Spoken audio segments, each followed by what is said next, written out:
The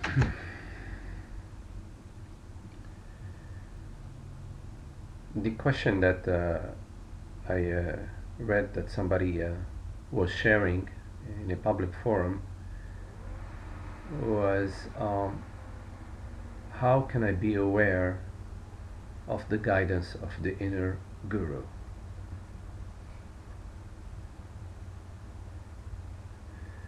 So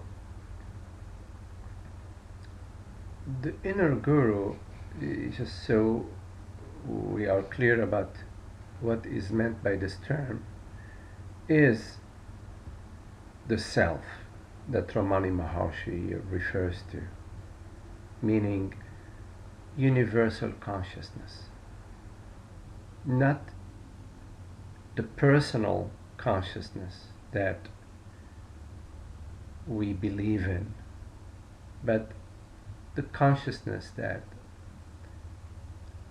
takes care of the entire dream, that hears these words, that appears as galaxies, that appears as every perception and sensation and thought. So the inner guru is yourself, your very self, not the me character, not the I thought, but the eternal self that is not a form, not an object, and yet that knows itself. You know that you are. If you ask yourself, am I? Your direct experience will say, yes, I am. Whatever that I is is not defined, but undoubtedly I am. Am I conscious? By asking yourself this question, undoubtedly the answer is yes, I am. Consciousness that I am is conscious. Already in posing these questions, in looking in that direction, you are already in the guidance of the inner guru. You're already looking, and the revelation of your wholeness,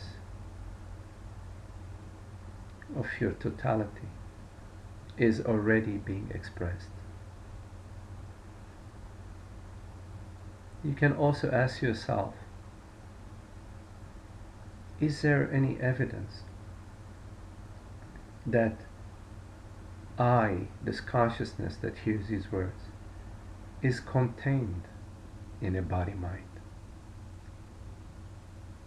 When you ask yourself this question, you are asking consciousness. You're asking your direct revelation, your direct experience. You're asking consciousness. Consciousness is asking itself.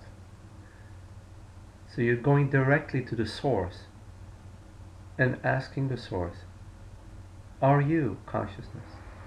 Whatever it is that hears these words right now, contained in any container. In posing this question,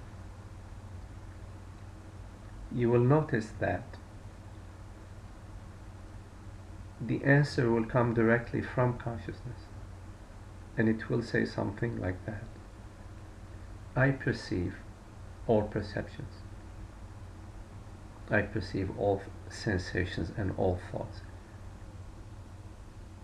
But nothing perceives me. No object, no form perceives consciousness. And yet consciousness knows itself. You, consciousness, know yourself as being conscious, as being consciousness. Not an object that is conscious, but as being consciousness being conscious. So the inner guru is already there whenever you ask yourself a question about the nature of reality, about the truth of what you truly are. You are asking your inner guru, and your inner guru is available 24/7 to answer you, and will answer you correctly and truthfully.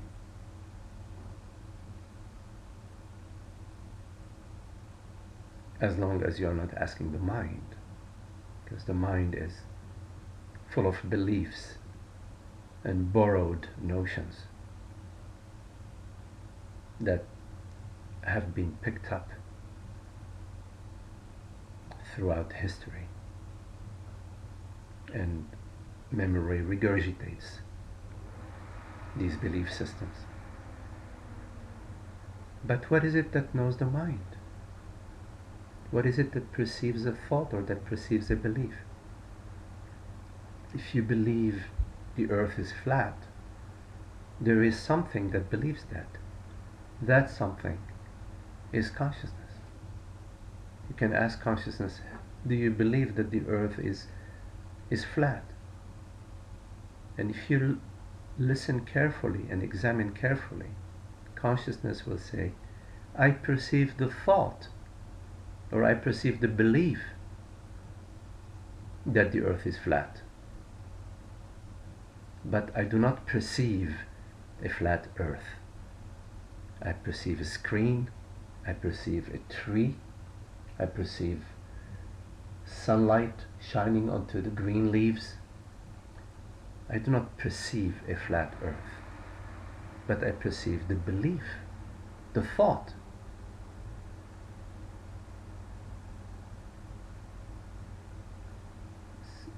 So the inner guru is 24/7 available to you. It is that hears these words, that is eternally available, and you can bring your questions to consciousness, meaning you can examine your experience directly, and consciousness, which is the inner guru, will reveal to you the truth.